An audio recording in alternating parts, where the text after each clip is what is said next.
से इन क्वेश्चंस का आंसर देने से पहले मैं आचार्य विनोबा भावे को कोट करना चाहूँगा। उन्होंने एक 1959 में एक बुक लिखी, उसका नाम है thoughts on education.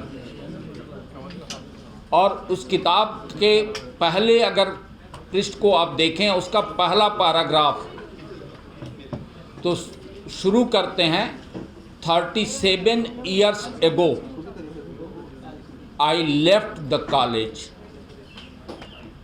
and set out to look for knowledge. In the college they taught me many things, but knowledge was not one of that. When I left beyond the college, infinite gateways of knowledge were open to me. And in the next paragraph he said, of work, हाथों के प्रयोग से, of work comes knowledge, of knowledge comes fruitful work, and of knowledge and work comes intelligence. तो जो विनोबा भावे ने 1959 में बात कही थी, उसी की कड़ी में आप इस डिजाइन योर डिग्री प्रोग्राम को देखें। Design your degree program classroom teaching से बाहर निकाल करके problem solving in project mode उसमें जा रहा है। अब आप प्रश्न करें, मैं बताता हूँ। सर, आप जिस तरह ये कोर्सेज आ रहे हैं, आप एजुकेशन पॉलिसी के तहत भी जो पढ़ाई की जो प्रक्रिया है उसको आसान बनाने की कोशिश है, कितना रेवोल्यूशनरी ये स्टेप होने वाला है स्टूडेंट्स के लिए? ठीक है, आपका प्रश्न है कि ये जो प्रोग्राम है उसकी ज़रूरत क्या है, कितना रिवोल्यूशनरी होगा। डॉक्टर सदफ अपने प्रेजेंटेशन की शुरुआत में इस प्रश्न को खड़ा की थी, क्यों एक और प्रोग्राम, क्या ज़रूरत ऐसी पड़ी जिससे कि डिजाइन योर डिग्री प्रोग्राम को यूनिवर्सिटी ऑफ जम्मू ले करके आया है। तो अगर आप नेशनल एजुकेशन पॉलिसी को देखें तो नेशनल एजुकेशन पॉलिसी जो बात करती है वो बात करती है स्किल्स की, और उसमें लेटरल एग्जिट है। आफ्टर 1 year अगर कोई बच्चा छोड़ के जाता है तो उसको सर्टिफिकेट मिलेगा। सर्टिफिकेट किस में? सर्टिफिकेट डोमेन नॉलेज में या सर्टिफिकेट स्किल्स में?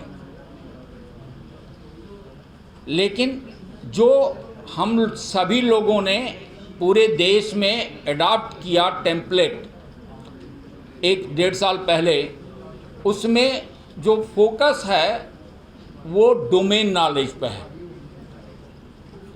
तो कहीं न कहीं नेशनल एजुकेशन पॉलिसी की जो स्पिरिट थी वो पूरी नहीं हो रही थी।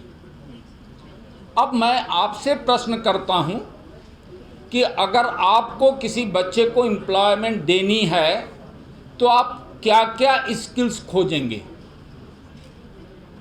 तो मुझे लगता है कि आप खोजेंगे कि उसके में थोड़ी मैथमेटिकल एबिलिटी हो, मैथमेटिक्स नहीं, मैथमेटिकल एबिलिटी, एनालिटिकल एबिलिटी हो, डेटा एनालिसिस करना जानता हो। You all know the importance of data to the real world.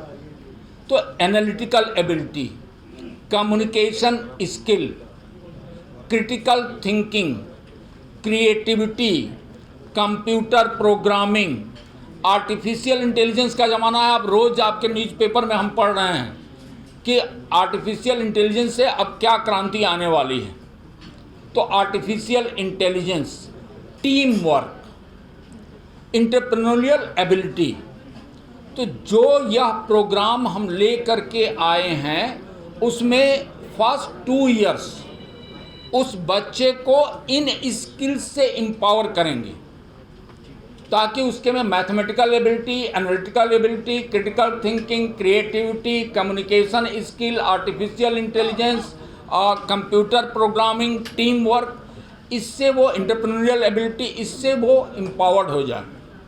और यही चाहे वो जिस डिसिप्लिन में जाएगा, ह्यूमैनिटीज़ की तरफ जाना चाहता है, सोशल साइंसेज की तरफ जाना चाहता है, कॉमर्स, साइंसेज या बीटेक, ये एबिलिटी हर डिसिप्लिन में ज़रूरी हैं। सो अक्रॉस द डिसिप्लिन के बच्चे यहाँ एडमिशन लेंगे। Team work, so transdisciplinary. So when I am saying teamwork, students from humanities, social sciences, commerce, sciences, they will make a group. वो उनका एक टीम होगा, so peer learning होगी, project based होगा, and they have to identify the problem of the society.